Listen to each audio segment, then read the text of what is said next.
people a reason to be irrationally upset with Call of Duty. Call of Duty has done a poor job with updates. I think they got a little behind on the year-to-year releases. Nadeshot shares the truth about Black Ops 7 and why he thinks it's bad. I honestly think that skill-based matchmaking is probably the worst thing that ever happened to Call of Duty because it gave people a reason to be irrationally upset with Call of Duty. Anytime that there is a game where there is some sort of mechanic in the background that is altering your gameplay experience that you, one, have no control over, and two, have no visibility into, skill-based matchmaking is like this uncontrollable thing that's been a consistent through point in every Call of Duty that we played for a very long time now, and it just built up resentment towards the game. Battlefield 6 confirmed that there's gonna be no skill-based matchmaking, while Call of Duty is still pushing for it, while 90% of the player base does not even want to see it.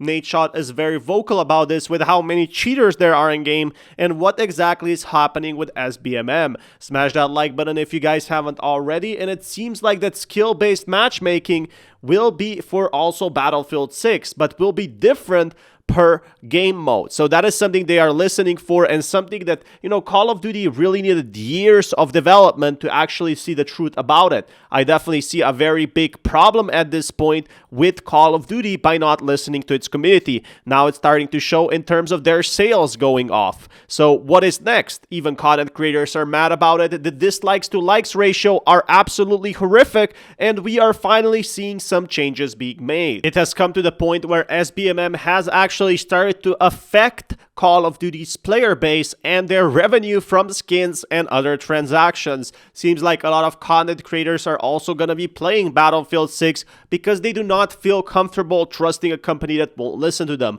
People have been asking for a support a creator code or content creators that could actually make them turn this into a full-time business. For example, we are seeing way less content for Warzone this year, and a lot of people are still frustrated with the amount of cheaters after 5 years. Call of Duty is borrowing a lot of things from games like Fortnite, such as IP designs and skins, but the real aspects of it, like custom maps, such as we have in Counter-Strike, are not yet available after many years of request. Removing SBMM, or even just adding an option of SBMM, which cost them multiple millions of dollars to patent and develop, has still not been made as a side option, which made a lot of die-hard fans of Call of Duty quit and switch to Battlefield. And the content that they offered throughout the year, it looked very lazy. It looked half-baked. It looked like it wasn't ready or they weren't prepared.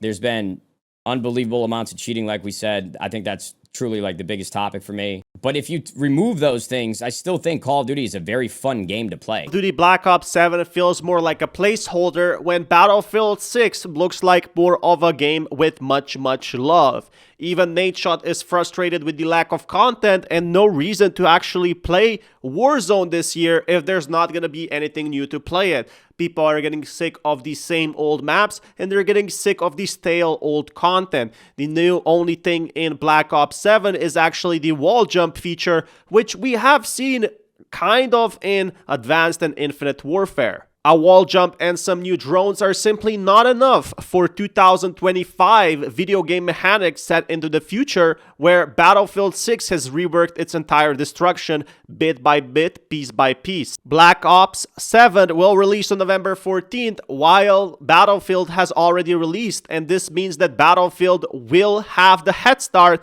to see how they can improve their game. Battlefield still is losing in terms of player numbers compared to Black Ops 6 and 7. Will that change in the future? You decide. Nadeshot is probably going to be playing both games, but he is obviously very interested in the new Battlefield game.